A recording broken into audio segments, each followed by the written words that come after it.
Welcome to lovers academy Islamabad. आज की हमारी वीडियो है कॉमन लॉ लीगल सिस्टम की। कॉमन लॉ होता क्या है तो वो सारा हम इस वीडियो में जानेंगे। यानी कि आज की वीडियो में हम इसकी हिस्ट्री, इसके सोर्सेज, इसके सैलिएंट फीचर्स, इसका इन्फ्लुएंस, यानी कि ये कंप्लीट वीडियो है जो कि आपको सारा कुछ जो पेपर में पूछा जाता है ये सारा उसको कवर करेगी। ठीक है, तो सबसे पहले आपने कॉमन लॉ के बारे में इंट्रोडक्शन ये देना है।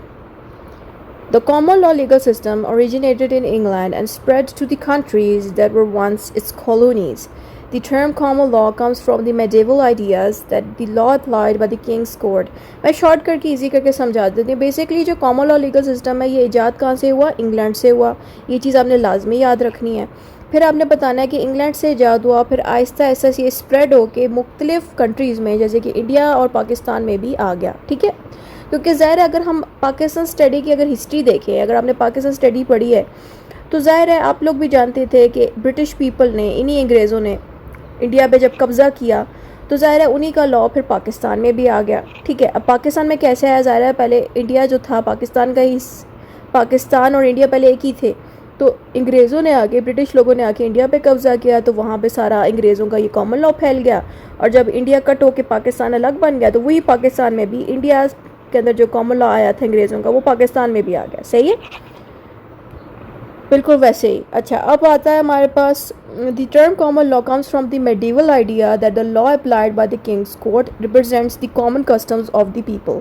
अब इसको कॉमन लॉ का नाम क्यों दिया गया? कॉमन के अलावा ये अंग्रेज़ कोई और भी नाम दे सकते थे, बट इन्होंने कॉमन लॉ इसलिए दिया क्योंकि ये लॉ बेसिकली किंग्स के कोर्ट से ईजाद हुआ। यानी कि जो किंग्स हुआ करते थे इंग्लैंड में वो बहुत से लोगों की जो कंप्लेंट्स होती थी वो सुना करते थे। वैसे तो कोर्ट्स बनाई गई थी, लेकिन अगर उन कोर्ट्स में इंसाफ ना मिल रहा हो लोगों को तो वो अपनी शिकायतें कहाँ लेके जाते थे? किंग के पास। तो किंग की तरफ जब जाते थे लोग तो ज़ाहिर है किंग वहाँ के इलाकों का जो कस्टम था, कस्टम मैंने आपको बताया हुआ है, जो रवायात है, जो रहन सहन का तरीका है इंग्लैंड के लोगों का, उन्हीं कस्टम्स को यूज़ करते थे जो किंग्स हैं, उन्हीं कस्टम्स को यूज़ करके इंसाफ देते थे। तो वो जो कस्टम था वो बड़ा कॉमन था, यानी कि पूरे इंग्लैंड में हर जगह वो सेम ही कस्टम अप्लाई होता था। पाकिस्तान की अगर हम बात करें तो पूरे पाकिस्तान में सेम कस्टम आपको देखने को मिलेगा कि सारे लोग शलवार कमीज़ में नॉर्मली कपड़े पहने हुए मिलेंगे। यानी कि आप पाकिस्तान के किसी भी इलाके में चले जाओ आपको औरतें कवर्ड मिलेंगी, क्योंकि यहाँ का हमारा कस्टम ऐसा है। अगर आप अंग्रेज़ों के माहौल में चले जाओ उनका कस्टम हो रहा है, उनका रहन सहन का तरीका हो रहा है, उनकी शादी करने का तरीके हो रहे हैं। सही है, तो जो वहाँ के पूरे इंग्लैंड में और इंग्लैंड के बाकी एरियाज़ में जो उसके साथ बाकी कंट्रीज़ लगे हैं जो इंग्लैंड का अगर हिस्सा है तो सब में एक ही कस्टम था। सही है, कस्टम एक जैसा था, सिमिलर था, इसलिए नाम भी रख दिया गया कॉमन, एक जैसा, कॉमन कस्टम। फिर उसी कॉमन से बाद में लॉ का नाम रख दिया गया कॉमन लॉ। ठीक है, तो बेसिकली जो कॉमन लॉ है वो लॉ है जो कि लोकल लॉ था, उस इलाके का लोकल लॉ था, जो आज हम पाकिस्तान में भी वही कॉमन लॉ पढ़े हैं जो कि इंग्लैंड से निकला था उनके लोकल कस्टम्स से। तो यही बात यहाँ लिखिए कि ये जो कॉमन कस्टम था उन इलाकों के लोगों का, जो लोकल लॉ था, उसी को नाम दिया गया बाद में कॉमन लॉ का। ठीक हो गया। फिर आगे आता है it is different from the civil law which is based on codified statutes and it's common.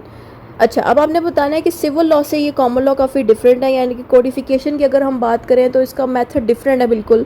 Civil law अलग तरीके से वर्क करता है, कॉमन लॉ अलग तरीके से वर्क करता है। बहुत से स्टूडेंट्स क्या करते हैं, सिविल लॉ और कॉमन लॉ को मिक्स कर देते हैं। कभी भी मिक्स नहीं करना चाहिए, दोनों अलग अलग वर्क करते हैं। ठीक है, सिविल लॉ का अपना तरीका है, कॉमन लॉ का अपना तरीका चलने का। ठीक है, फिर हमने बताना है कि जो फ्रांस और स्पेन और डिफरेंट कंट्रीज़ हैं वो बड़ा मुतासिर हुए थे इन कॉमन लॉ से और सिविल लॉ से जो बनाए गए थे। ठीक है, सिविल लॉ की अगर आपने वीडियो नहीं देखी, अगर आपको नहीं पता सिविल लॉ का, तो यहाँ टॉप पे आपको जो लिंक दिखाया जा रहा है उस पर जैसे आप क्लिक करेंगे लॉ की वीडियो प्ले हो जाएगी। अब हमारी नेक्स्ट हेडिंग आ जाती है मीनिंग ऑफ कॉमन लॉ की। मीनिंग ऑफ कॉमन लॉ में मैं सबसे पहले डेफिनेशन की हेडिंग दूंगी, सब हेडिंग। ठीक है, फिर मैं बताऊंगी कि जो ऑक्सफोर्ड डिक्शनरी है वो हमें बताती है कि common law is the part of law developed by royal courts after the Norman conquest 1066 as a system applied to the whole country। अच्छा, मैं आपको शॉर्ट सी हिस्ट्री दे देती हूँ। ये जो आपको तस्वीर दिख रही है इस किंग का नाम था किंग नॉर्मैन कॉन्क्वेस्ट। ठीक है, आप इसको किंग नॉर्मैन भी कह सकते हैं। ये जो किंग थे ये आए थे अपने बादशाहियत में 1066 के दौर में। ठीक है, यानी कि बादशाह बने थे ये इस साल में। अब जैसे ही ये बादशाह बने इन्होंने क्या किया, हुक्म दिया सारे लोगों को कि एक कोर्ट्स का सिस्टम इस्टेब्लिश होना चाहिए, यानी कि इनकी मौजूदगी में बाकायदा कोर्ट्स बनाई गई थी। किंग्स कोर्ट्स भी बनी थी, रॉयल कोर्ट्स के नाम से वो बनाएंगी। पहले तो जो कोर्ट्स थी वो अच्छी नहीं चलती थी और ज़्यादा इनकी मौजूदगी में सारी बनाई थी, क्योंकि इन्होंने ही बनवाने में जो है हुक्म दिया था सबको। तो हमने बताना है कि जो कॉमन लॉ है वो बेसिकली डेवलप ही रॉयल कोर्ट से हुआ। रॉयल कोर्ट्स मीन्स कि किंग्स को हम रॉयल कहते हैं, ठीक है, क्योंकि ये काफ़ी अमीर होते हैं, इनका रॉयल स्टेटस होता है। तो जो किंग्स की जो कोर्ट्स थी ना, इनके अपने ही जो इनका महल है उसके अंदर ही इनकी कोर्ट्स बनी होती थी, तो उसको हम रॉयल कोर्ट का नाम देते थे। वहीं से ही ये कॉमन लॉ ईजाद हुआ, ठीक है। और किसकी मौजूदगी में हुआ था? नॉर्मन कॉन्क्वेस्ट की मौजूदगी में, ठीक है, क्योंकि इसी बंदे ने बहुत ज़्यादा कोर्ट सिस्टम को फैलाने की कोशिश की। तो यहाँ पे उसकी मैंने तस्वीर भी लगा दी है। फिर आगे आता है हमारे पास English system context. Common law includes the precedent based laws for the country. अब इसकी जगह एक और हेडिंग भी दे सकते हैं, कॉमन लॉ इंटरप्रिटेशन की भी हेडिंग आप दे सकते हैं, ठीक है। इंटरप्रिटेशन का मतलब भी वही होता है, मीनिंग, ठीक है। अब बेसिकली मैं आसान लफ्ज़ों में बताऊं, जो कॉमन लॉ है ना वो बना ही जजेस के डिसीजन से था। तो अब आप लोग सोच रहे होंगे कि ये जजेस के डिसीजन से कैसे बन सकता है। देखें, जो सिविल लॉ है वो कम्प्लीटली बनाया था बहुत से आम लोगों ने, और फिर ऑफ कोर्स उसका 12 टेबल की अगर आप हिस्ट्री देखो, कॉर्पस जुरिस सिविलिस की हिस्ट्री देखो, तो उससे आपको साफ पता लग जाएगा कि जो सिविल लॉ है वो रिटन फॉर्म में मौजूद है, उस पर जजेस ने इतना रोल नहीं अदा किया। लेकिन अगर आप इंग्लैंड के कॉमन लॉ को देखो तो इंग्लैंड में क्या होता था कि जो जजेस होते थे उनको बहुत ज़्यादा रिस्पेक्ट दी जाती थी, सही है। उसके अलावा जितने भी जजेस थे उनको ये पावर्स मिली थी कि जो भी लॉ था, सपोज अगर वो लॉ 1000 साल पुराना है, ठीक है, और एक केस आया है बिल्कुल न्यू, तो जो नया केस आया है जज क्या करेगा, उन 1000 साल पुराने लॉज में से कोई 1 या 2 लॉ उस नए केस पे अप्लाई करा रहा होगा, और साथ में जो कस्टम होगा उस इलाके का उसको भी अप्लाई कराएगा, फिर उस केस का डिसीजन देगा। तो ज़ाहिर है इस तरह से डिसीजन लिया जाएगा। फिर क्या होगा कि वो जो डिसीजन है जज का, जो कि पुराने किसी 1-2 लॉ से और कस्टम से मिल के बनाए, उस डिसीजन को क्या किया जाएगा, प्रिजर्व किया जाएगा, यानी कि सेव कर लिया जाएगा।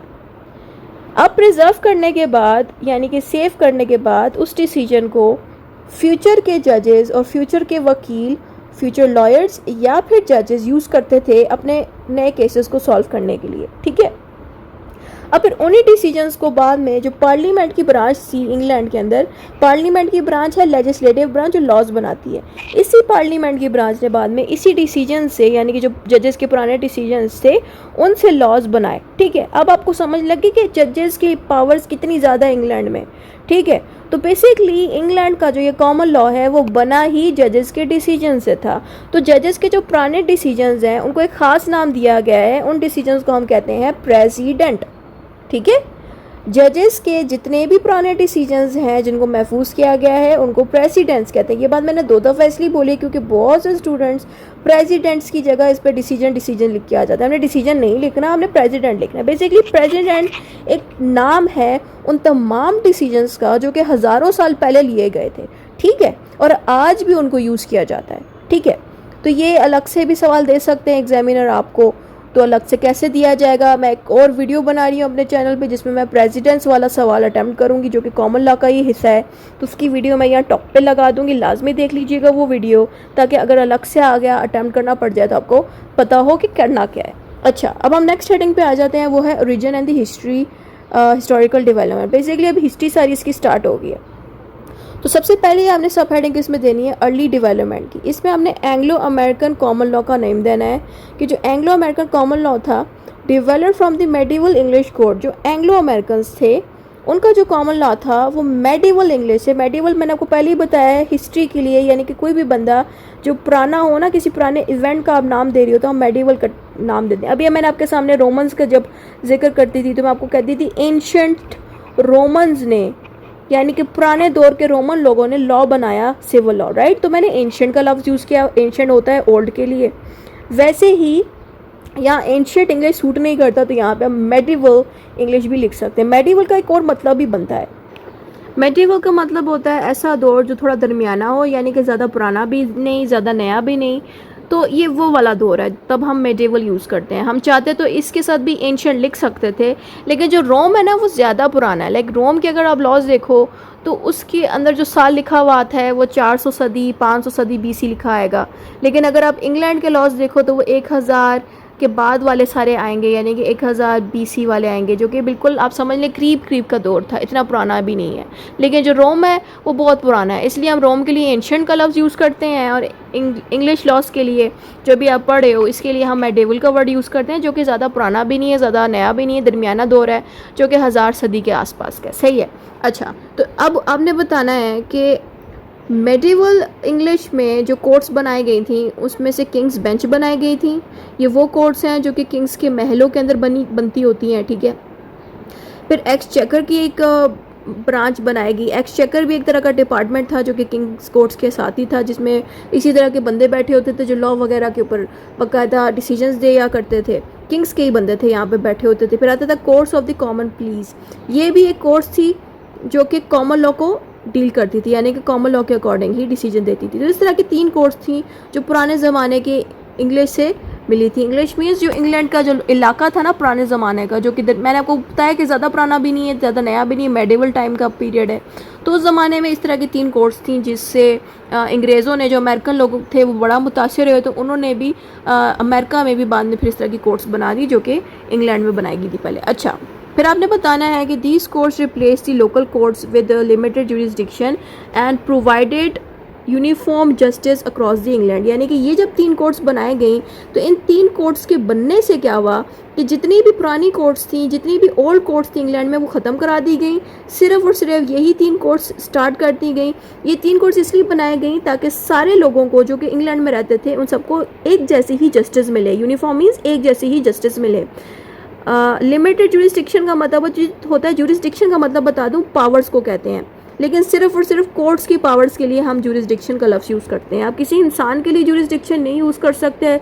ये खास वर्ड है जो कोर्ट्स के लिए हम यूज़ करते हैं कि कोर्ट्स की ताकत क्या है, ताकत को हम जुरिस्डिक्शन कहते हैं।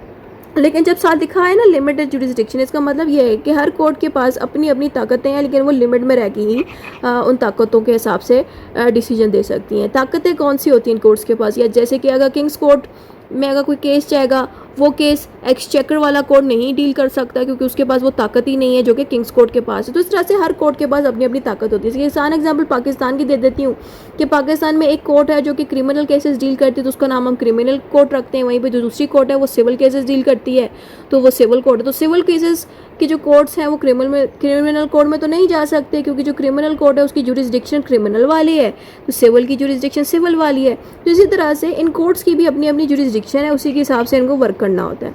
अच्छा, फिर आता है हमारे पास इक्विटी कोर्ट्स। इक्विटी कोर्ट्स भी बड़ी इस्टेब्लिश हुई थी। आप लोगों को खैर इक्विटी का अभी इतना पता नहीं है। जब आप लोग सीनियर होगे, नेक्स्ट सेमेस्टर्स में जाओगे, तो आपको बाकायदा पूरी की पूरी किताब इक्विटी की सीखने को मिलेगी। इक्विटी सिस्टम भी इन्हीं इंग्लैंड के लोगों ने ईजाद किया था। तो इक्विटी कोर्ट जो थी वो भी इसलिए बनाई गई ताकि जो लॉ, कॉमन लॉ में जो मौजूद है उसको ईजी किया जा सके, सप्लीमेंट करवाया जा सके। मैं इसको आसान अल्फाज में पूरी लाइन समझा देती हूँ कि जो कॉमन लॉ था वो काफ़ी ज़्यादा रिजिड था, बड़ा सख्त था, और उससे इतना ज़्यादा इंसाफ भी नहीं मिल पा रहा था लोगों को। तो इक्विटी कोर्ट का ये काम होता था कि लॉ को इस तरह से अप्लाई करवाए कि वो जो है लोगों को जस्टिस प्रोवाइड कर सके। बस इतना ही काम था इक्विटी का, ठीक है। नेक्स्ट हेडिंग आती है मॉडर्न डेवलपमेंट। आपने बताना है कि बाद में ये जो कॉमन लॉ है वो इंग्लैंड से तो शुरुआत इसकी हो गई थी, लेकिन आहिस्ता आहिस्ता ये कॉमन लॉ बढ़ता गया और मॉडर्न सोसाइटी के साथ साथ कॉमन लॉ ने अपने आप को भी चेंज किया। बस इतनी सी बात आपने बता देनी, यानी कि कॉमन लॉ को भी इस तरह का बना दिया गया कि मॉडर्न सोसाइटी में उसको यूज़ किया जा सके। अब नेक्स्ट हेडिंग आपने देनी है जजेस हेल्प डेवलप द लॉ। ये वही वाली बात है ना जो हम स्टार्टिंग से पढ़ रहे हैं कि कॉमन लॉ जो है बनाया ही जजेस ने था, तो आपने वैसी ही हेडिंग दे देनी है कि जजेस ने भी बड़ी हेल्प की है इस कॉमन लॉ को इस्टेब्लिश करने में, ठीक है। तो आपने बताना है टुडे जजेस do not just follow old laws, they interpreted laws. यानी कि आजकल की अगर हम बात करें तो आजकल के जो जजेस हैं वो उनका काम सिर्फ ये नहीं है कि लॉज को फॉलो करना चुप करके, बल्कि वो लॉज को एक्सप्लेन करने का काम भी हमारे लिए करते हैं। इंटरप्रिटेशन का मतलब ये होता है कि कोई लॉ अगर मुश्किल है ना, समझ नहीं लग रही किसी को, तो जजेस के पास ये पावर्स होती हैं कि वो लॉ को इस तरह से चेंज कर सकें कि वो आम बंदे को ईजिली समझ लग जाए, ठीक है। और ये लॉ को ईजी भी कर देते हैं, हमारे लिए ईजी करके एक्सप्लेन करा देते हैं अगर हमें कोई लॉ समझ ना आ रहा हो, ये जजेस का काम होता है। उसके अलावा create new principles when needed. Principles means कि अगर कोई लॉ में कोई सही से रूल मौजूद नहीं है तो जजेस के पास ये पावर है कि वो खुद से भी कोई ना कोई रूल इस्टेब्लिश कर सकता है। अगर ये पॉइंट थर्ड वाला लिखना है तो लिख दीजिएगा, नहीं तो बाकी जो 2 पॉइंट्स हैं वो ज़्यादा ज़रूरी है, ये वाला भी जगह आप स्किप कर दें, ठीक है। तो इससे क्या फ़ायदा मिलता है हम लोगों को? इससे फ़ायदा ये मिलता है कि जो जजेस हैं उनके इस तरह से लॉ में एडजस्टमेंट करने से मॉडर्न प्रॉब्लम्स भी हल हो सकते हैं। यानी कि अगर कोई लॉ पुराना है ना तो जजेस अपनी काबिलियत से उन लॉज को समझें, फिर उसके बाद समझ के उन लॉज को नए माहौल के साथ अप्लाई करा सकें, जो नया केस आया है उस पर वो अप्लाई करा सकें, ठीक है। फिर आता है protection of the human rights. आपने बताना है कि जो मॉडर्न कॉमन लॉ है उसने बहुत ज़्यादा ह्यूमन राइट्स को प्रोटेक्शन दी। अगर हम यूनाइटेड किंगडम की बात करें तो वहाँ की जितनी भी कोर्ट्स हैं वो right to life, right to freedom of speech, right to trial, इन 3 चीज़ों के राइट्स को बड़ा प्रोटेक्ट करती है। खैर राइट्स तो बहुत सारे होते हैं बट यहाँ पे मैंने 3 की एग्जांपल दे दी किस तरह से जितने भी राइट्स होते हैं आम इंसानों के, वो यूके के अंदर जो कोर्ट्स है उनका काम होता है इन राइट्स को प्रोटेक्ट करना, ठीक है। फिर आगे आ जाता है judicial review. Judicial review basically एक ताकत होती है जो कि सबसे बड़ी कोर्ट के पास होती है। ये जुडिशल रिव्यू होती है, इसका मतलब ये है कि कोर्ट दूसरी ब्रांचेस को चेक कर सकती है, राइट। दूसरी ब्रांचेस को चेक कर सकती है कि वो लॉ के अकॉर्डिंग चल रही है कि नहीं। जो दूसरी ब्रांचेस हैं जैसे कि जो कोर्ट्स की नहीं होती, जैसे कि नेवी का डिपार्टमेंट हो गया, कोई आर्मी का डिपार्टमेंट हो गया, या कोई स्कूल का या यूनिवर्सिटी का डिपार्टमेंट हो गया, तो इस तरह की जो ब्रांचेस हैं उनको चेक कर सकती है, लेकिन सिर्फ सुप्रीम कोर्ट ही कर सकती है। ये ताकतें छोटी कोर्ट्स के पास नहीं होती। हाई कोर्ट और सुप्रीम कोर्ट के पास ही पावर्स होती हैं जुडिशल रिव्यू की। तो हमने बताना है कि यूनाइटेड स्टेट जैसा जो कंट्री है वहाँ पे आपको जुडिशल रिव्यू की पावर्स बेतहाशा मिलेंगी कि गवर्नमेंट के तमाम एक्शंस को कंट्रोल रखने का काम सुप्रीम कोर्ट करेगी, कि देख रही होगी कि क्या ये गवर्नमेंट कॉन्स्टिट्यूशन के अकॉर्डिंग चल रही है कि नहीं। कॉन्स्टिट्यूशन बेसिकली लॉ है पूरे मुल्क का, तो अगर लॉ के खिलाफ ही बाकी गवर्नमेंट के लोग चल रहे हैं, वर्क कर रहे हैं, तो फिर सुप्रीम कोर्ट उनको रोकेगा। तो यहाँ पे मैंने यूएसए का क्यों एग्जांपल दी, पढ़ हम इंग्लैंड रहे हैं। बेसिकली आप लोगों को शॉर्टकट हिस्ट्री दे देती हूँ। यूनाइटेड स्टेट्स यानी कि जो यूएस है वो भी पहले यूके का ही हिस्सा था। बाद में ज़ाहिर है यूके के साथ इन यूएसए के लोगों के साथ नहीं बनी, तो इन्होंने आपस में जंग कर ली, तो फिर वो यूके का जो कंट्री है वो टूट के फिर अलग हो गया। अमेरिका अपना यानी कि यूके के अंदर से ही अमेरिका का कंट्री बना यूएसए का, सही है। तो इसलिए हमने यूएसए का जिक्र इसमें भी कर देना है क्योंकि ज़ाहिर है वो भी उसी का ही हिस्सा था इंग्लैंड का, ठीक है। बाद में फिर इनके आपस में नहीं बनी, अलग हो गए। लेकिन एक और चीज़ बता दूं कि जो यूके का जो मुल्क है ना वहाँ पे आपको जुडिशल रिव्यू इतनी नहीं मिलेगी, क्योंकि वहाँ पे क्या होता है यूके में कि जो पार्लियामेंट है ना, जो लेजिस्लेटिव ब्रांच है वहाँ का, जो लॉ मेकिंग ब्रांच है, उसके पास ज़्यादा पावर्स हैं। जो वहाँ की जुडिशरी है, जो एग्जीक्यूटिव ब्रांच है, यानी कि जुडिशरी कोर्ट्स को कहते हैं। एग्जीक्यूटिव बेसिकली दूसरी ब्रांचेस है जो आर्मी नेवी को कंट्रोल करती है, जहाँ पे प्राइम मिनिस्टर और प्रेसिडेंट वगैरह बैठे होते हैं। इनके पास इतनी पावर्स नहीं है, सारी पावर्स लेजिस्लेटिव ब्रांच के पास है, यानी कि पार्लियामेंट के पास है। लेकिन अगर हम बात करें यूएसए की, तो यूएसए में तीनों ब्रांचेस को बराबर की पावर्स दी जाती हैं, जैसे कि लेजिस्लेटिव ब्रांच, जुडिशरी की ब्रांच, एग्जीक्यूटिव ब्रांच, इन तीनों ब्रांचेस को अलग अलग पावर्स दी गई हैं और बराबर की पावर्स दी गई हैं। और ये इसलिए दी गई थी ताकि एक दूसरे को चेक कर सकें। तो इसी तरह से जो जुडिशरी की ब्रांच है उसमें जो सबसे हाईएस्ट कोर्ट है सुप्रीम कोर्ट, वो चेक कर रही होती है कि क्या एग्जीक्यूटिव ब्रांच जिसमें प्रेसिडेंट बैठा है कि वो लॉ के अकॉर्डिंग चल रहा है कि नहीं, कॉन्स्टिट्यूशन के अकॉर्डिंग चल रहा है कि नहीं। तो इस तरह से इस पावर्स को कहते हैं जुडिशल रिव्यू। फिर आगे हमारे पास आ जाता है new areas of the law. New areas of the law का मतलब ये है कि जो कॉमन लॉ है now deal with the modern issue. कौन से मॉडर्न इशूज़ को ये अब डील कर सकता है कॉमन लॉ? इंटरनेट क्राइम्स, जैसे कि साइबर क्राइम हो गया, कोई किसी के साथ ऑनलाइन स्कैम कर लेता है, तो इस तरह के मामला भी अब कॉमन लॉ डील कर रहा है। उसके अलावा इन्वायरमेंटल प्रोटेक्शन की भी मामला डील कर रहा है। उसके अलावा कंज्यूमर राइट्स को भी ये बड़ा डील करता है। बिजनेस एंड कंपनीज लॉ को भी ये बड़ा अच्छे से डील करता है, ठीक है। तो इस तरह के तमाम लॉज जो हैं जो कि बिल्कुल न्यूली ऐड हुए हैं कॉमन लॉ में, ये भी अब कॉमन लॉ डील कर सकता है क्योंकि इसमें चेंजेस किए हैं ना ताकि डील हो सके। फिर आगे आता है less strict use of the precedents. In modern time courts can change old decisions if they are unfair और आउटडेटेड। पुराने ज़माने में जिस तरह से प्रेसिडेंट को फॉलो किया जाता था, नए दौर में प्रेसिडेंट्स को इतना स्ट्रिक्टली फॉलो नहीं किया जाता। यानी कि प्रेसिडेंट्स का तो आपको पता ही है ना, जजेस के पुराने डिसीजंस को कहा जाता है। तो अगर किसी नए जज को लग रहा है कि कोई पुराना डिसीजन बड़ा स्ट्रिक्ट है और इसे जो है इंसाफ नहीं मिल सकता, तो वो नया जज क्या करेगा, पुराने डिसीजन को इस तरह से थोड़ा सा चेंज कर देगा कि उससे लोगों को इंसाफ मिल सके और वो पुराना भी ना रहे, नए केसेस पे अप्लाई हो सके और फ्लेक्सिबल रहे, ठीक है। अच्छा, फिर नेक्स्ट चीज़ आती है स्टेट डिसाइज। स्टेट डिसाइज बेसिकली एक लॉ का एक टर्म है बड़ा मशहूर। इसका मतलब ये है common law heavily relies on the doctrine of the stare decisis meaning. अब हम इसका मीनिंग समझ लेते हैं स्टेट डिसाइज का। जजेस follow president set by the previous cases. Decisions of the higher court are binding on the lower court. President is in the other jurisdiction are persuasive but not binding. अच्छा, मैं ये सारी points अभी हम बाद में डिस्कस करते हैं, पहले तो हम इस डॉक्ट्राइन का मतलब जानते हैं। इस डॉक्ट्राइन का मतलब ये है कि जो डिसीजन एक दफ़ा दे दिया जाए उसी को फॉलो करें, उसी पे स्टैंड रहें, ठीक है। ये चीज़ हमें ये डॉक्ट्राइन समझा रहा है, ठीक है। अगर आपको ये पेपर में लिखना हो लिख दीजिएगा, नहीं तो बेशक इसको स्किप करके नेक्स्ट हेडिंग पे मूव ऑन कर लें। मैं फिर भी सिखा रही हूँ कि जो ये डॉक्टर है ना, ये हमें सिखा रहा है कि एक दफ़ा जो डिसीजन दे दिया गया उसी को फॉलो करें। तो यहाँ पे बताया गया है कि जो जजेस हैं वो पुराने डिसीजंस को फॉलो करें जो कि उनसे प्रीवियस जजेस ने दिए हैं, ठीक है। उसके अलावा जो डिसीजंस प्रीवियस दिए गए थे किसी हाई कोर्ट ने, यानी कि जिस सुप्रीम कोर्ट और हाई कोर्ट ने कोई पुराना डिसीजन दिया है तो वो बाइंडिंग होता है लोअर कोर्ट्स पे, यानी कि लोअर कोर्ट्स पे लागू होता है कि वो अपने सीनियर कोर्ट्स से, यानी कि high courts and supreme court के जो डिसीजंस उन्होंने लिए थे उनको वो फॉलो करें लोअर कोर्ट्स। ये बाइंडिंग होता है। ये चीज़ भी हमें स्टेट डिसाइड सिखाती है। ये लास्ट लाइन बेशक स्किप कर दें। नेक्स्ट हेडिंग आती है हमारे पास litigation process. Disputes are settled through the adversarial system. अगर आपने एडवर्जियल सिस्टम के बारे में आपको नहीं पता तो मैं इसकी वीडियो यहाँ टॉप पे लगा देती हूँ, लाजमी देख लीजिएगा। ये आ सकता है अलग से पेपर में कि एक्सप्लेन, आपको कहेंगे कि एक्सप्लेन करें एडवर्जियल सिस्टम एंड इनक्विस्टोरियल सिस्टम, इन दोनों के बारे में आपसे वो पूछ सकते हैं। तो लाजमी जाके वो वीडियो देखिएगा ताकि आपके लिए ईजी हो जाए। तो यहाँ पर लिखना है कि जो बोथ पार्टीज़ हैं एडवर्जियल सिस्टम में वो अपनी अपनी साइड से एविडेंसेस देती हैं, विटनेसेस देती हैं, और फिर जो उनकी साइड से जो वकील है वो आर्ग्यू कर रहा होता है दोनों पार्टीज़ की तरफ से। उसके अलावा एक जज बैठा होता है जो दोनों पार्टीज़ की सुनता है। वो जज जो है न्यूट्रल होता है, यानी कि जज या जूरी न्यूट्रल होता है।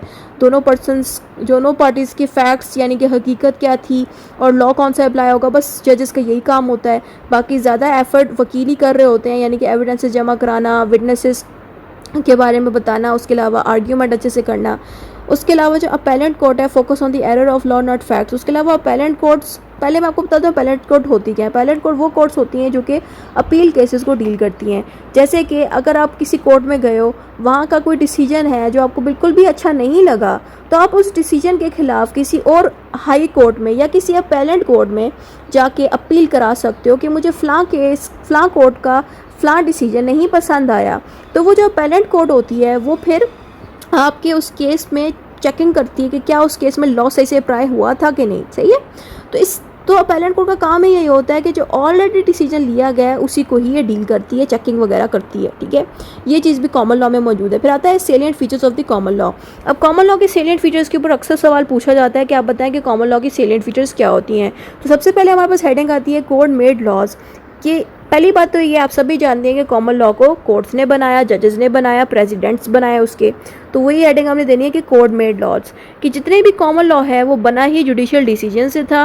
जुडिशियल डिसीजंस को हम प्रेसिडेंट्स कहते हैं, ठीक है, जजेस के पुराने डिसीजंस को। फिर हमने बताना है trial by the jury ensures fairness in determining facts. और कॉमन लॉ की पूरी कोशिश होती है कि लोगों को इंसाफ मिले, फेयरनेस मिले और फैक्ट्स देखे जाए। फैक्ट्स को कहते हैं हकीकत, यानी कि केस में क्या हकीकत है, क्या चीज़ है जो बाकायदा कोर्ट को देखनी चाहिए। कोई बात कोर्ट स्किप ना करे बल्कि बाकायदा दोनों पार्टीज़ की हकीकत जाने कि दोनों पार्टीज़ में से सच कौन बोल रहा है। तो इस तरह से कॉमन लॉ पूरा फोकस इस चीज़ पे रखती है। उसके अलावा supremacy of law, common law में सिखाती है कि कोई भी इंसान, चाहे वो गवर्नमेंट का बंदा ही क्यों ना हो, वो लॉ से ऊपर नहीं हो सकता। लॉ सबसे सुप्रीम है, लॉ सबसे बड़ा है, लॉ को रिस्पेक्ट करनी चाहिए। ये भी हमें कॉमन लॉ सिखाता है। उसके अलावा कॉमन लॉ बड़ा फ्लेक्सिबल है। जैसे कि जो जजेस हैं, ज़ाहिर है उन्होंने जितने भी लॉ से हेल्प ले के डिसीजन दिए थे, तो उन्हीं डिसीजंस को प्रेसिडेंट्स को यूज़ करके पार्लियामेंट ने अपने लॉज बनाए। इसलिए कॉमन लॉ बड़ा फ्लेक्सिबल है। इसलिए यहाँ पे बात लिखी कि जजेस adopt laws through case by case, कि जो केस है ना उसी को ही यूज़ करके जजेस नए केस को सॉल्व करते थे। बेसिकली यहाँ बात ये हो रही है कि जजेस पुराने केसेस को यूज़ करके नए केसेस सॉल्व करते थे, क्योंकि पुराने केस में जो लॉ था वही यूज़ किया जाता था नए वाले केस में भी। फिर आता है हमारे पास law taken out from the precedent. यहाँ पे स्पेलिंग मिस्टेक हो गई, ये आउट OUT लिखना था, गलती से वाई लग गया। आपने बताना है कि जो लॉ है वो प्रेसिडेंट से ही बनाए गए, यानी कि जो पार्लियामेंट जो ब्रांच है ना जो लॉ बनाती है, उसने क्या किया कि कुछ स्पेसिफिक प्रेसिडेंट से जो बड़े अच्छे थे उनमें से जो पार्लियामेंट है लॉज जो है वहाँ से लिए, वहाँ से उठा के उन्होंने बनाए। बल्कि प्रेसिडेंट को ही बाद में लॉ बना दिया पूरा का पूरा इस पार्लियामेंट की ब्रांच ने, जो कि लॉ बनाती है। फिर आता है active participation of the parties. और जो पार्टीज़ होती हैं पार्टीज़ की, किन पार्टीज़ की बात करें, उन पार्टीज़ की जो कि मुकदमे में, केस में खड़ी होती हैं। जैसे कि एक पार्टी ये खड़ी हुई है, दूसरी पार्टी उसके ऑपोजिट यहाँ खड़ी हुई है, दरमियान में जज बैठा है, तो दोनों पार्टीज़ जो है बड़ा एक्टिवली परफॉर्म कर रही होती हैं। उसके अलावा जज भी इनके बड़ा सुन रहा होता है। सेपरेशन फ्रॉम द पॉलिटिक्स, जो जुडिशरी होती है वो पॉलिटिक्स सिस्टम से बड़ा इंडिपेंडेंटली वर्क करती है और एग्जीक्यूटिव ब्रांच से भी अलग से वर्क करती है। एग्जीक्यूटिव ब्रांच वो ब्रांच होती है जिसमें प्रेसिडेंट, प्राइम मिनिस्टर और इस तरह के बंदे बैठे होते हैं। तो जुडिशरी जो है इनके मामला में बिल्कुल नहीं दखल अंदाजी देती है, अलग से वर्क नॉर्मली करती है, इसका कोई लेना देना नहीं है, ये अपना काम कर रही होती है जुडिशरी। फिर आता है courts and the responsibility, sorry cost and the responsibility. तो यहाँ पे ये कह रहे हैं कि जो कॉस्ट होती है ना इन कोर्ट्स की, वो काफ़ी एक्सपेंसिव होती है। ज़ाहिर है आप लोग भी जानते हैं, अरबों में जाते हैं केसेस ज़मीनें और जायदाद के, तो इस तरह से ये जितने भी केसेस होते हैं ये बड़े एक्सपेंसिव होते हैं। इक्विटी की अगर हम बात करें तो इक्विटी बेसिकली स्पेशल कोर्ट्स हैं जो कॉमन लॉ की वजह से ही बनाई गई थी। ये मैंने शुरू में बता दिया कि कॉमन लॉ जब रिजिड होता है तो इक्विटी हेल्प करता है कि जहाँ पे कॉमन लॉ अप्लाई ना हो सक रहा हो, रिजिड हो, इंसाफ ना दे पर हो, वहाँ पे इक्विटी हेल्प कर देता है। अब हमारी नेक्स्ट हेडिंग स्टार्ट हो जाती है, वो है सोर्सेज ऑफ कॉमन लॉ की। सोर्सेज ऑफ कॉमन लॉ भी बड़ा इंपॉर्टेंट टॉपिक है, ये अलग से पूछा भी जाता है, आपसे कहा जाएगा कि what are the sources of the common law. तो सबसे पहले आपने सोर्सेज में फॉर्मल सोर्सेज एंड देन फिर हमारे पास हिस्टोरिकल सोर्सेज आ जाती हैं, फिर आती है लिटरेरी सोर्सेज। तो तकरीबन यहाँ पे तीन चार तरह की सोर्सेज हैं जिनको हम डिस्कस करेंगे। फॉर्मल सोर्सेज में हमने लिखना है law drives from authority from sovereign command. अच्छा, अब यहाँ मैंने इसकी एक्सप्लेनेशन भी लिख दी, आप लोगों को ये लिखने की ज़रूरत नहीं है, ये एक्सप्लेनेशन ये मैंने आप लोगों की समझाने के लिए लिखा है, पता चले पेपर में भी इस तरह से लिख के आगे हो। अच्छा, अब सॉवरेन कमांड का मतलब होता है लॉ को कोई हेड की मदद से बनाया जाता है, ठीक है। अब सॉवरेन कमांड कोई भी हो सकती है। अगर मैं आपके सामने इस्लामिक लॉ की एग्जांपल दे दूं तो इस्लामिक लॉ में सॉवरेन कमांड किसकी होती है, यानी कि अल्लाह ताला ने जो कुछ भी कुरान पाक में बताया है उसी से ही इस्लामिक लॉज बने हैं। तो वैसे ही कॉमन लॉ के पीछे भी कोई ना कोई ऐसा हेड होना चाहिए, जैसे कि किंग या कोई भी पावरफुल अथॉरिटी जिसकी मदद से लॉ बनाया जा सके, ये चीज़ बताई गई है। उसके अलावा historically enforce bye the Kings, और जितने भी ये लॉज बनाए जाते हैं ये किंग जो है ज़बरदस्ती लोगों पे लगवाता है कि आप इन लॉज को फॉलो करें। फिर नेक्स्ट हेडिंग आती है हमारे पास हिस्टोरिकल सोर्सेज की। हिस्टोरिकल सोर्सेज में सबसे पहले हमने रोमन की सोर्स बतानी है कि ये जितने भी सोर्सेज हैं, जो रोमन लॉ है वो भी हमारा एक सोर्स है जिसके ज़रिए कॉमन लॉ बनाया गया। उसके अलावा कैनन लॉ भी एक सोर्स है जिससे कॉमन लॉ बना। Law merchant, local customs, earlier legislation, यानी कि पुराने जो लॉज किसी लेजिस्लेटिव डिपार्टमेंट ने बनाए थे, ये तमाम सोर्सेज हिस्टोरिकल सोर्सेज हैं जिनके ज़रिए से कॉमन लॉ को बनाया गया था, ठीक है। फिर हमारे पास आ जाता है लिटरेरी सोर्सेज। लिटरेरी सोर्सेज का मतलब होता है, लिटरेरी को कहते हैं लिखी हुई सोर्सेज, ठीक है। लिटरेरी मीन्स ऐसी सोर्सेज जो हमारे पास रिटन फॉर्म में मिल जाएंगी। नंबर 1 पे आ जाती है प्रेसिडेंट लिखी हुई हमें मिल जाती हैं, यानी कि जितनी भी कोर्ट्स के पुराने केसेस होते हैं, डिसीजंस होते हैं, वो हमें रिटन फॉर्म में मिल जाते हैं। उसके अलावा यूरोपियन लेजिस्लेशन, यानी कि यूरोप के अंदर जितने भी लेजिस्लेटिव डिपार्टमेंट है, जैसे कि पार्लियामेंट जो लॉ बनाने का इदारा है, वो भी लिखे हुए लॉज बनाता है। उसके अलावा जो टेक्स्ट बुक हैं, यानी कि लॉ की जितनी किताबें हैं वो लिखी हुई होती हैं। तो ये सारे लिटरेरी सोर्सेज हैं। अब आता है कस्टम। कस्टम बेसिकली लोकल ही होते हैं, यानी कि लोकल एरिया का जो कस्टम है, ट्रेडिशन है, उसी से ही कॉमन लॉ बनाया गया, बस इतना काफ़ी है। फिर आपने बताना रिक्वायरमेंट क्या होती है कि कस्टम वैलिड होना चाहिए। पहली बात तो ये है कि वो कस्टम उस स्पेसिफिक एरिया का हो, उस खास जगह का हो, और वो कस्टम जो है पुराना होना चाहिए, एंशिएंट होना चाहिए, ठीक है। कम से कम 1189 साल तक, इसको हटा दें, बेशक सिर्फ इतना लिख दें कि जो कस्टम है वो कम से कम एंशिएंट टाइम का, वो पुराना होना चाहिए, उस लोकल एरिया का होना चाहिए, और वो रीज़नेबल होना चाहिए, ऐसा होना चाहिए जिस पर लोग अमल कर रहे हों। आपने अक्सर देखा होगा कि जो अंग्रेज़ हैं वो क्रिसमस मनाते हैं, एक दरख्त वगैरह जो है उसको सजाते हैं, राइट। ये उनका कस्टम है जो कि सारे इलाकों में सारे लोग फॉलो कर रहे हैं और इतने सालों से कर रहे हैं, और ये कस्टम काफ़ी रीज़नेबल है और ड्यूटी समझ के लोग इसको फॉलो करते हैं। फिर नेक्स्ट हेडिंग आपने देनी है लेजिस्लेशन की। लेजिस्लेशन में आता है parliament gradually become a main law making authority. Legislation के बारे में मैंने आपको बताया है कि जो पार्लियामेंट वाला जो इदारा है वो लेजिस्लेटिव ब्रांच होता है, उसका काम ही यही होता है कि वो लॉज को बनाता है। वहाँ पे डिफरेंट लॉयर्स और ऐसे डिफरेंट लोग बैठे होते हैं जो लॉज बनाने का काम करते हैं। फिर हमारे पास आ जाता है मॉडर्न लेजिस्लेशन। इसमें हमने बताना है acts of the parliament, social reform status, consolidating status, codification. आपने सिंपली बताना है कि जो लेजिस्लेटिव ब्रांच है पार्लियामेंट, वो एक्ट्स बनाती है, यानी कि डिफरेंट लॉज बनाती है, सोशल रिफॉर्म्स पे लॉज बनाती है। ये सेकंड वाली चीज़ हटा दें। और कोडिफिकेशन भी करती है, यानी कि लॉज के ऊपर बाकायदा सेक्शन नंबर या आर्टिकल नंबर भी लगा देती है। बस इतना सा काम है। फिर नेक्स्ट हेडिंग आपने देनी है, बल्कि लेजिस्लेशन यानी कि पार्लियामेंट का ये काम भी है कि पुराने लॉज को चेंज कर देती है, कैंसिल भी करा देती है, रिप्लेस भी कर देती है। अगर वो पुराना कॉमन लॉ सही ना हो तो रजिस्ट्रेशन उस लॉ को चेंज कर देगी या रिप्लेस कर देगी। ठीक है, फिर नेक्स्ट हेडिंग हमारे पास आ जाती है क्लासिफिकेशन ऑफ द कोर्ट्स की। ये अलग से सवाल भी पूछा जा सकता है, आपसे पूछा जाएगा कि कॉमन लॉ के अंदर कितनी कोर्ट्स की क्लासिफिकेशंस हैं, कौन सी कोर्ट्स मौजूद हैं। इसलिए मैंने कोर्ट्स के ऊपर भी अलग से आपके सामने एक प्रॉपर सब हेडिंग्स भी दे दी हैं, ये आपको आ सकता है, इसलिए ये भी हम पढ़ेंगे। तो सबसे पहले इसमें सब हेडिंग हमने देनी है law and the equity code की। लॉ एंड इक्विटी में हमने बताना है कि जो लॉ कोर्ट्स हैं उनमें मॉनेटरी रेमेडीज़ भी मौजूद होता है। मॉनेटरी का मतलब होता है पैसे से रिलेटेड जितने भी सॉल्यूशंस हैं ना, वो कोर्ट दे रही होती हैं। जैसे कि किसी का पैसे का लॉस हो गया है, किसी की गाड़ी का टक्कर लगी है तो उसकी गाड़ी पे पैसे का जो खर्चा होना है, इस तरह के जितने भी पैसों से रिलेटेड मामलात हैं वो आपको लॉ के कोर्ट हल करके देंगी। उसके अलावा इक्विटी कोर्ट्स कौन सी कोर्ट्स होती हैं, ये वो कोर्ट्स हैं जो पर्सनल रेमेडीज़ लोगों को देती है। जैसे कि स्पेसिफिक रिलीफ होता क्या समझा देती हूँ। सपोज़ आपने कॉन्ट्रैक्ट साइन किया है, एक तरफ आप हो एक तरफ वो दूसरा बंदा है। अब आपने पैसे दिए इस अगले बंदे को कोई गाड़ी ख़रीदने के लिए। अब इस बंदे को चाहिए कि आपको गाड़ी दे, लेकिन ये गाड़ी नहीं दे रहा, उल्टा आपसे पैसे भी ले गया। तो आप कोर्ट में जाके उसके खिलाफ स्पेसिफिक परफॉर्मेंस करवा सकते हो। आपको अगर नहीं भी पता स्पेसिफिक परफॉर्मेंस का, तो कोर्ट की जिम्मेदारी बनती है कि वो उस बंदे से कहेगी कि वो अपने हिस्से की रिस्पॉन्सिबिलिटी निभाए, यानी कि अपने हिस्से की स्पेसिफिक जो उसके हिस्से की बनती है उसकी परफॉर्मेंस करे। जैसे कि उसने गाड़ी नहीं दी, आपने तो पैसे दे दिए हैं, तो उसको चाहिए कि वो गाड़ी देगा। ठीक है, तो इस तरह से कोर्ट जो है हेल्प करती है। तो ये वो कोर्ट्स होती है जिनको हम नाम देंगे इक्विटी कोर्ट्स का। सही है। अब आपको आएगा क्रिमिनल कोर्ट, जिसमें हमने बताना है कि यहाँ पे जो जजेस बैठे होते हैं वो फैक्ट्स को देखते हैं, यानी कि हकीकत देखते हैं, फिर लॉ अप्लाई कराते हैं उस क्रिमिनल केस पे, फिर राइट्स देखते हैं लोगों के, और इस तरह की चीज़ें होती हैं। फिर आप चाहें तो एआई के थ्रू भी हेल्प ले लें और एआई से थोड़ा डिटेल्ड आंसर भी इनका निकलवा लें तो अच्छा हो जाएगा।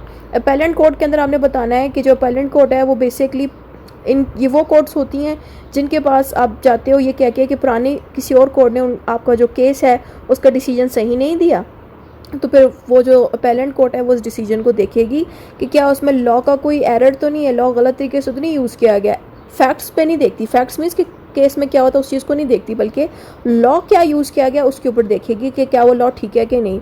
तो यहाँ पे भी जजेस बैठे होते हैं जो ये सारा कुछ केस के डिसीजन को चेक कर रहे होते हैं, रिव्यू कर रहे होते हैं। फिर आता है स्पेशलाइज्ड कोर्ट। ये स्पेशलाइज्ड कोर्ट फैमिली कोर्ट्स के लिए अलग से बनी होती है, टैक्स कोर्ट्स अलग से बनी होती है, एडमिनिस्ट्रेटिव कोर्ट्स अलग से बनी होती है। इनका काम होता है अपने अपने हिस्से की जिम्मेदारी निभाना। अगर एडमिनिस्ट्रेटिव कोर्ट है तो एडमिनिस्ट्रेटिव वाले फंक्शंस वो हैंडल करेगी, टैक्स कोर्ट है तो टैक्स के मामला वो हैंडल करेगी। इस तरह की स्पेशलाइज्ड यानी कि स्पेशल कोर्ट्स भी बनी होती हैं।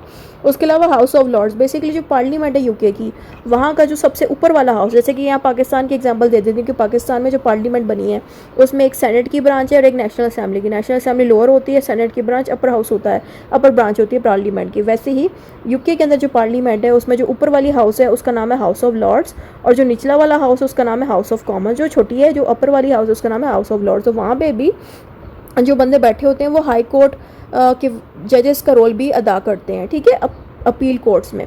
अच्छा, फिर आता है हमारे पास common law versus the civil law. अब आपने दोनों को, कॉमन लॉ और सिविल लॉ को, दोनों को एक दूसरे के साथ अच्छे से कंपेयर कर देना है, जिसमें हमने करना है कि जो कॉमन लॉ है उसकी सोर्स की बात करें तो वो प्रेसिडेंट से ईजाद हुआ है। जो सिविल लॉ है वो कोडिफाइड यानी कि रिटन लॉ से ही बनाया गया है प्रॉपर्ली। रोल ऑफ जजेस का क्या अदा होता है? कॉमन लॉ में जजेस का काफ़ी ज़रूरी रोल अदा होता है क्योंकि इन्होंने लॉज बनाने होते हैं, लेकिन अगर सिविल लॉ को देखें तो जजेस का सिर्फ इतना काम होता है लॉज को अच्छे से अप्लाई कराना, लॉज को हमारे लिए एक्सप्लेन कर देना, दैट्स इट। ट्रायल की बात करें तो कॉमन लॉ में ज़्यादातर आपको एडवर्जियल सिस्टम देखने को मिलेगा, लेकिन सिविल लॉ में आपको इनक्विस्टोरियल सिस्टम ज़्यादा देखने को मिलेगा क्योंकि यहाँ पे जजेस को ज़्यादा अहमियत दी जाएगी इनक्विस्टोरियल सिस्टम के अंदर। ठीक है, इनक्विस्टोरियल सिस्टम एंड एडवर्जियल सिस्टम मैंने आपको कहा था वो वीडियो देख लें ताकि आप लोगों को समझने में ईजी हो जाए। फ्लेक्सिबिलिटी की बात करें तो जो कॉमन लॉ है काफ़ी फ्लेक्सिबल होता है क्योंकि डिसीजंस के ऊपर ही ज़्यादा है, जजेस के पास डिसीजन से ही बनाया गया तो ईजी होता है। लेकिन जो सिविल लॉ है वो रिजिड होता है क्योंकि वो रिटन फॉर्म में मौजूद होता है, उसको चेंज करना आसान नहीं होता। अब नेक्स्ट हेडिंग हमारी स्टार्ट हो जाती है historical development of the common law tradition. अब यहाँ पे होगा क्या कि हम थोड़ा सा बैक पे जाएंगे कि कॉमन लॉ बना कैसे था, उसकी बैकअप हिस्ट्री क्या है, तो वो सारा हम जानेंगे। तो सबसे पहले आपने हेडिंग इसमें देनी है started in the England later spread to the countries once under the English rule. आपने बताना है कि जो कॉमन लॉ है वो इंग्लैंड में बना और जितने भी इंग्लैंड के इलाके जो थे इंग्लैंड के पास थे उन तमाम जगहों पे वो कॉमन लॉ फैलना शुरू हो गया जो कि इंग्लैंड में बना था, तो वो बाकी इलाके में भी जाना शुरू हो गया जो कि इंग्लैंड के पास ही थे। जैसे कि हम इसके एग्जांपल इस तरह से दे लें कि एक चीज़ जो लाहौर में बनाई गई थी, एक लॉ जो लाहौर में बना था वो कराची में भी चला गया, वो इस्लामाबाद में भी चला गया, ये चीज़ यहाँ पे हुई है, ठीक है। फिर हमने बताना कि कॉमन लॉ है क्या। कॉमन लॉ बेसिकली वो लॉज थे जो कि किंग्स की कोर्ट से ईजाद हुए और फिर सारे इलाके में वही लॉ जो है फिर यूज़ किया गया जो कि किंग्स की कोर्ट से ईजाद हुआ था। फिर हमने डिफरेंस बता देना है कि जो कॉमन लॉ है वो सिविल लॉ से काफ़ी डिफरेंट है, ठीक है। अब आ जाते हैं हमारे पास एंग्लो सेज़ान पीरियड। अब ये जो एंग्लो सेज़ान पीरियड है ये बेसिकली बहुत ही पुराने ज़माने का एक हिस्ट्री हम पढ़ेंगे कि पुराने ज़माने में किस तरह से कोर्ट्स होती थी। मैंने एआई से कुछ तस्वीरें आप लोगों के सामने बनवाई हैं, ये देखें। 595-7 से लेके 1066 की सदी में एंग्लो सेज़ान पीरियड हुआ करता था। ये अब तस्वीर देखें तो इस तरह से कोर्ट्स बनाई जाती थी, यानी कि झोंपड़ी जैसी चीज़ होती थी, तो बाहर से लकड़ी वाली जो तख्त है वो लगा दिए जाते थे और ऊपर लिख दिया जाता था बाय लॉज ऑफ वैक्सेस, यानी कि ये कोर्ट है जिसमें से कुछ पढ़े लिखे बंदे होते थे और बाहर लोग आके खड़े हो जाते थे अपने केस को सॉल्व कराने के लिए। यहाँ किंग भी फिर रहा साथ बीच में, तो एक समझ लें कि एक बहुत ही सिंपल सा कोर्ट सिस्टम होता था, बड़ा सादा सा। तो ये जो दौर है ये बेसिकली एंग्लो सेज़ान पीरियड का दौर है। इसमें क्या हुआ था कि early England has local custom, तो वहाँ पे कस्टम से ही जो है केसेस को सॉल्व किया जाता था। Lord right from the Norse language. अब उस ज़माने में इंग्लिश में ज़्यादा लोग बात नहीं करते थे, उस ज़माने में नॉर्स लैंग्वेज एक हुआ करती थी, काफ़ी हद तक ये इंग्लिश से मिलती जुलती है। ज़ाहिर है ज़माने हैं इंसानों की, वो भी वक्त के साथ साथ तब्दील होती हैं, तो ज़ाहिर है इतने सालों बाद इंग्लिश प्रॉपर्ली डेवलप हुई, लेकिन उस ज़माने में इंग्लिश की जगह नॉर्स लैंग्वेज यूज़ की जाती थी जिनसे लॉज बनाए जाते थे। नॉर्स लैंग्वेज के बारे में आप चाहें तो यूट्यूब से या नेट से थोड़ा सा समझ लें कि वो कौन सी लैंग्वेज है, सही है, समझ लें इंग्लिश से मिलती जुलती लैंग्वेज है, और पुराने ज़माने में नॉर्स बोली जाती थी। फिर आता है Danes introduced ideas like jury system, town laws and land laws. Danes एक बंदा था जिसने क्या किया कि उस इलाके में जो एंग्लो सेज़ान पीरियड था उस इलाके में जूरी सिस्टम जैसे कि कोर्ट सिस्टम इस तरह का एक बना के दिया। फिर उसके अलावा टाउन्स के लिए यानी कि उस इलाके के लिए लॉज बना के दिए जो उस इलाके पे ही सिर्फ अप्लाई हो सके। फिर किंग एडवर्ड भी उसी ज़माने में आया। किंग एडवर्ड जो आया था merge the Norman ideas into English law. King Edward जब आया तो उसने इसी नॉर्मन आइडियाज़ यानी कि जो किंग था ना, किंग नॉर्मन, उसकी मौजूदगी में जो भी लॉ बनाए गए, जो भी चीज़ें इस्टेब्लिश हुई, उसको किंग एडवर्ड ने इकट्ठा करवा के उसको इंग्लिश लॉ का नाम दे दिया बाद में, ठीक है। इस तरह की बहुत लंबी हिस्ट्री थी, मैंने शॉर्ट करके बता दी कि लोकल कस्टम्स को यूज़ किया गया, नॉर्मल लैंग्वेज को यूज़ किया गया, फिर डैन नाम के बंदे ने जुडिशरी सिस्टम वगैरह सिखाया। फिर किंग एडवर्ड आया, उसने किंग नॉर्मन की मौजूदगी में जो भी लॉज बनाए गए थे उसको मज़ीद उसने इकट्ठा करके नाम दे दिया इंग्लिश लॉ का। अब फिर एक नया दौर स्टार्ट हो गया किंग हेनरी टू का। किंग हेनरी टू का जब दौर स्टार्ट हुआ उसमें क्या हुआ कि establish the royal courts across the England, कि जब किंग हेनरी टू आए यानी कि जो दूसरे किंग हेनरी आए थे इस साल में, उसने रॉयल कोर्ट्स बनाई थी पहली दफ़ा, यानी कि अपने जो कासल है ना इनका, अपना जो महल है उसी के अंदर उन्होंने एक डिपार्टमेंट बना दिया जिसमें लाइक रॉयल कोर्ट का नाम उसको दे दिया, जहाँ पे ये खुद बैठे होते थे एज अ जज ये किंग्स, और इनके साथ 2-3 और बंदे बैठे होते थे जो लोगों की केसेस को सॉल्व करते थे। तो किंग हेनरी ने ये बाकायदा बनाया था। फिर हमने बताया कि जजेस decisions become president forming the foundation of common law, और वहाँ पे जितने भी किंग के साथ जो बाकी बंदे बैठे होते थे, जो जजेस बैठे होते थे, वो भी डिसीजन लेने में मदद करते थे। फिर बाद में उन डिसीजन से कॉमन लॉ भी बनाया गया, ठीक है। फिर हमारे पास एक और हेडिंग आ जाती है important charter and the laws. यहाँ पे मैग्ना कार्टा का आपने नाम देना है हिस्ट्री के अंदर। अगर मैग्ना कार्टा के बारे में आप दे रहे हैं तो इसमें आपने बताना है कि मैग्ना कार्टा को हम ग्रेट चार्टर भी कहते हैं, क्योंकि इसके बनने से क्या हुआ, पहली दफ़ा किंग्स की ताकतों को कम किया गया।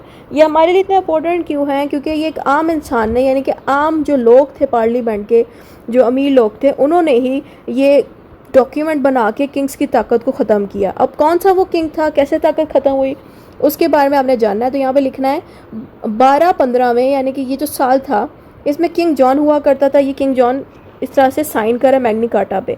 अब किंग जॉन ने क्या किया प्रेशर बैरॉन्स की प्रेशर में आके इस मैग्ना कार्टा पे साइन कर दिया। अब बैरॉन्स बेसिकली समझ लें फ्यूडल लॉर्ड्स भी थे, ये बेसिकली बहुत ज़्यादा रिच पीपल थे, ठीक है। और ये कहाँ बैठे होते थे? पार्लियामेंट के सबसे ऊपर वाले हाउस में। आपको मैंने बताया पार्लियामेंट के 2 हाउसेज हैं, अपर हाउस का नाम है हाउस ऑफ लॉर्ड्स, निचली हाउस का नाम है हाउस ऑफ कॉमन्स। तो हाउस ऑफ लॉर्ड्स में ये तमाम फ्यूडल लॉर्ड्स यानी कि बैरॉन्स बैठे होते थे जो काफ़ी अमीर थे, और इन्हीं बैरॉन्स ने प्रेशर डाला किंग पे कि वो बैरॉन्स के बनाए हुए इस मैग्ना कार्टा पे जो पार्लियामेंट से इन्होंने बनवाया था उस पर ये किंग साइन करे।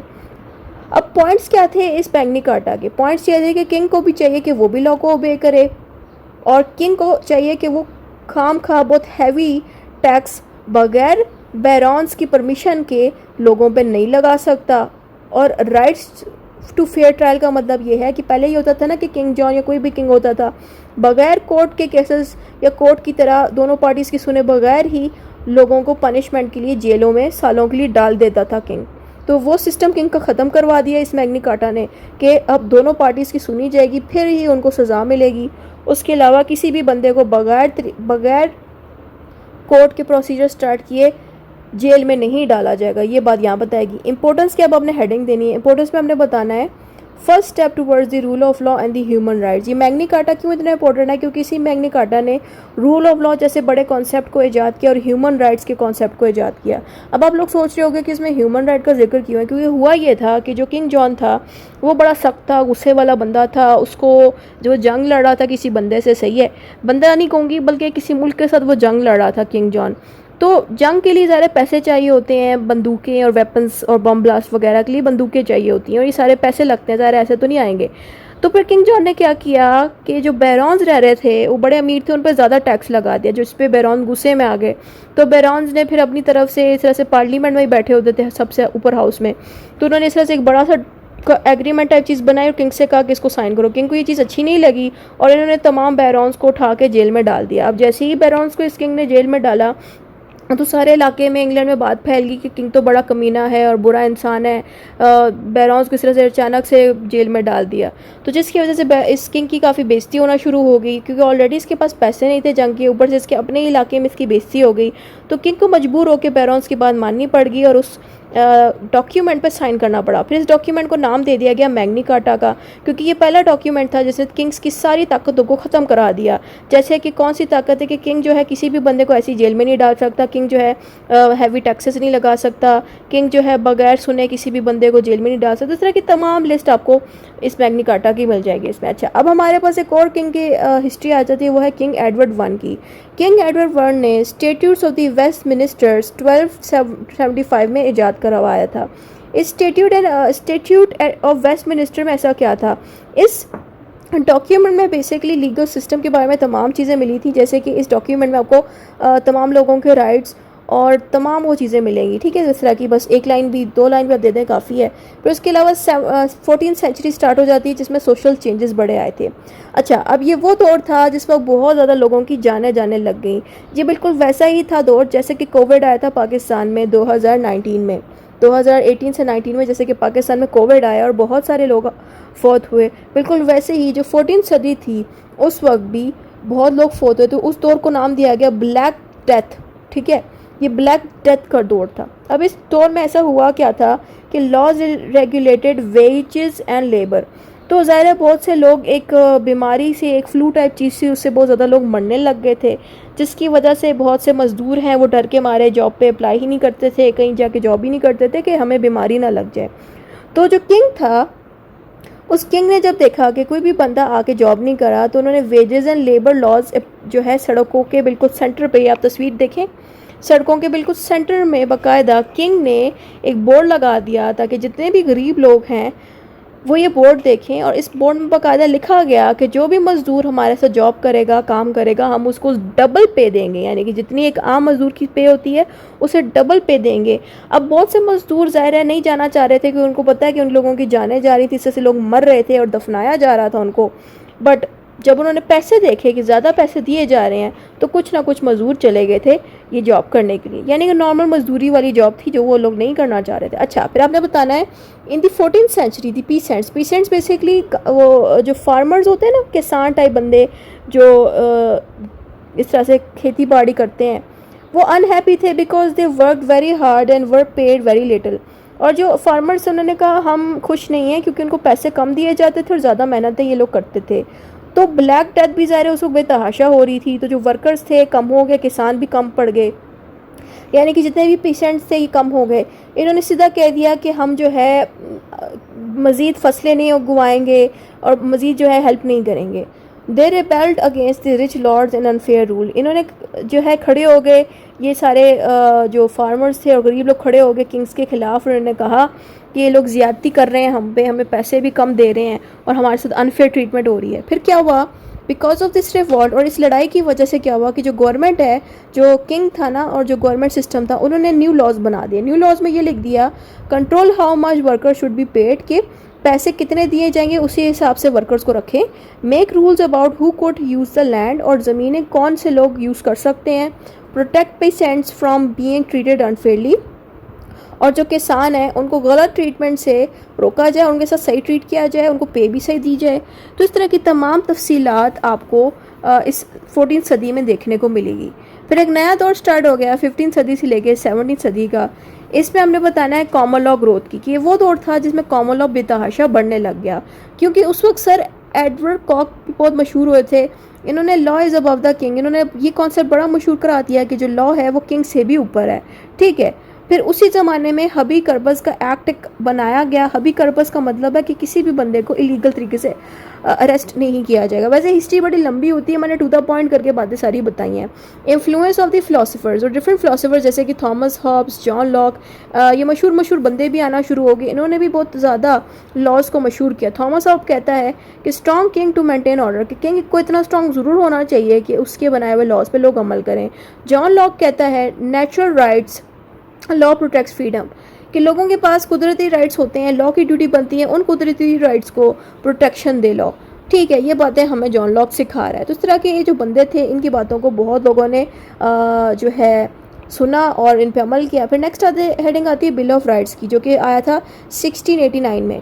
अब बिल ऑफ राइट्स ने भी वही सेम काम किया जो मैग्ना कार्टा ने किया। इसने भी क्या किया कि किंग्स की पावर्स को रिड्यूस कर दिया और पार्लियामेंट को बहुत ज़्यादा स्ट्रॉन्ग कर दिया। अब बिल ऑफ राइट्स में क्या क्या चीज़ें थी। बिल ऑफ राइट्स ने कहा king can not veto parliament laws. Veto का मतलब है कैंसिल करना।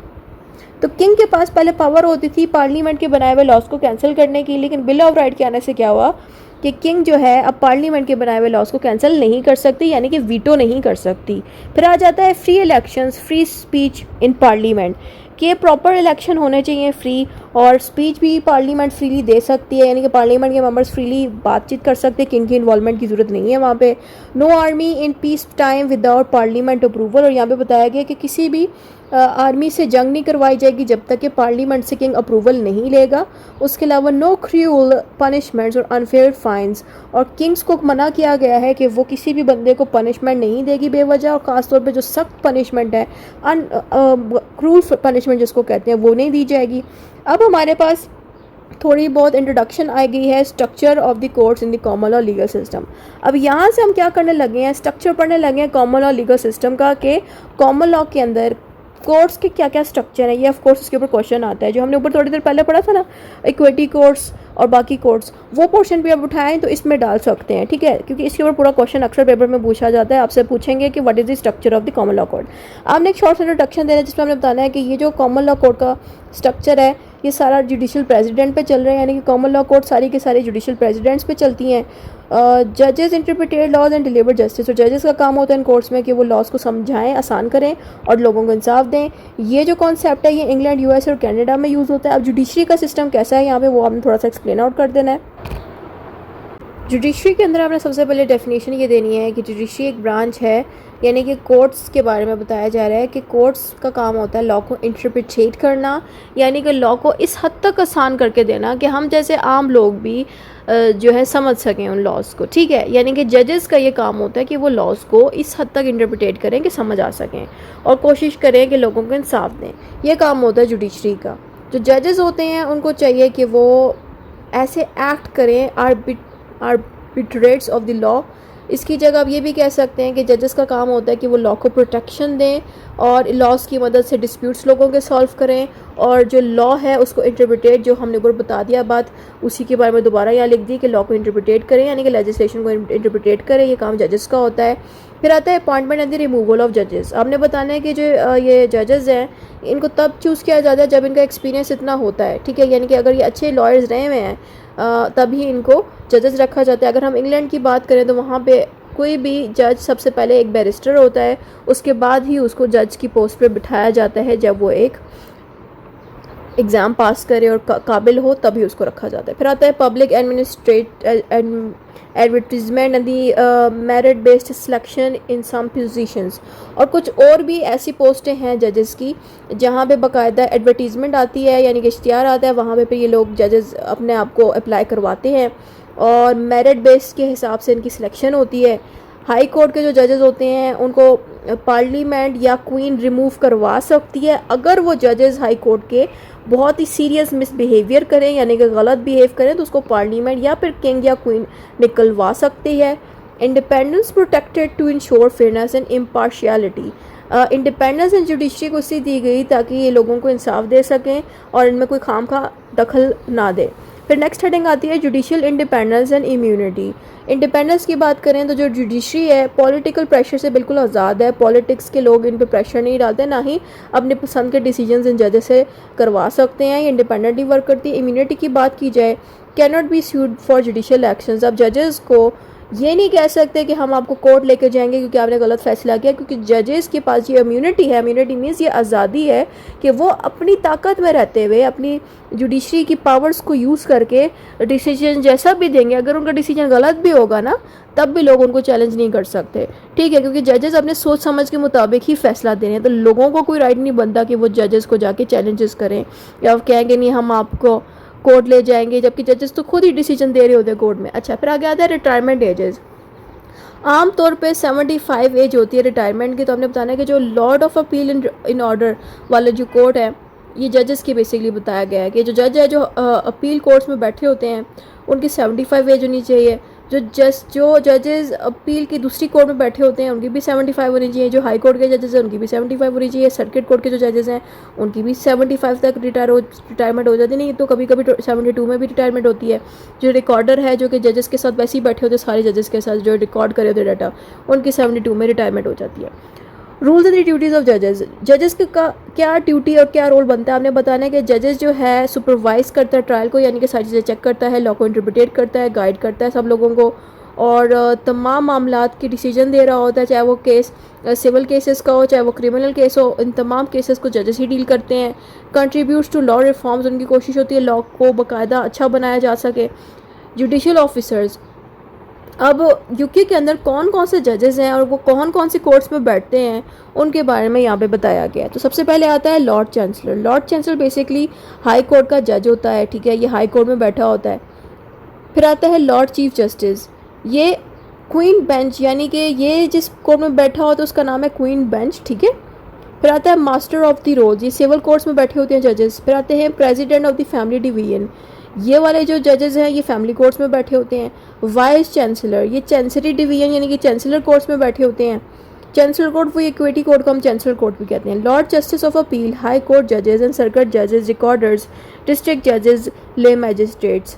ये जो बाकी के जजेस हैं इनका नाम मैंने कंबाइन करके लिख दिया कि ये जो जजेस हैं ये सीरियस किस्म के जो क्राइम्स हैं या सीरियस किस्म के केसेस हैं वो ये वाले जजेस डील करते हैं, जिनका नाम मैंने अभी लिया है इकट्ठे करके।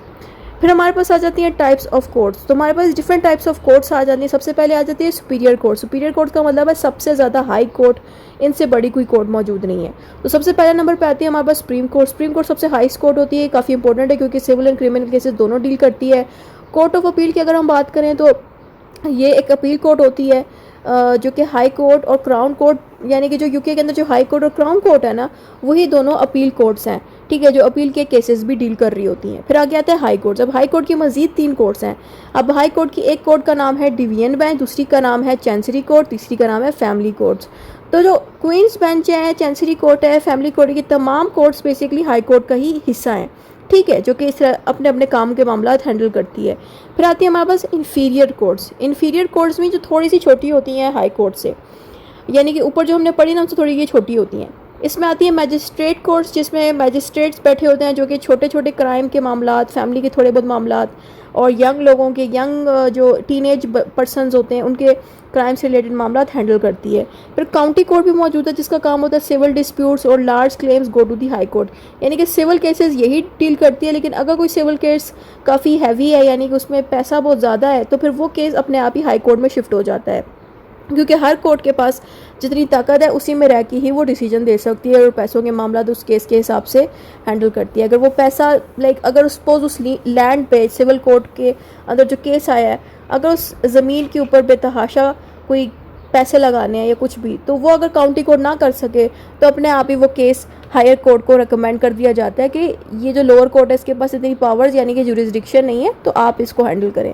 फिर आती है स्पेशल कोर्ट्स। स्पेशल कोर्ट्स में है European court of the justice ECJ, ये यूरोपियन लॉज रिलेटेड डिस्प्यूट्स को हैंडल करती है। फिर आता है European courts of human rights, इनका काम होता है ह्यूमन राइट्स रिलेटेड जो है फैसले लेना, ठीक है, यानी कि जो पूरी दुनिया में ह्यूमन राइट्स वायलेट हो रहे हैं उसी के ऊपर ये कोर्ट एक्शन लेती है। फिर आता है मैजिस्ट्रेट सिस्टम।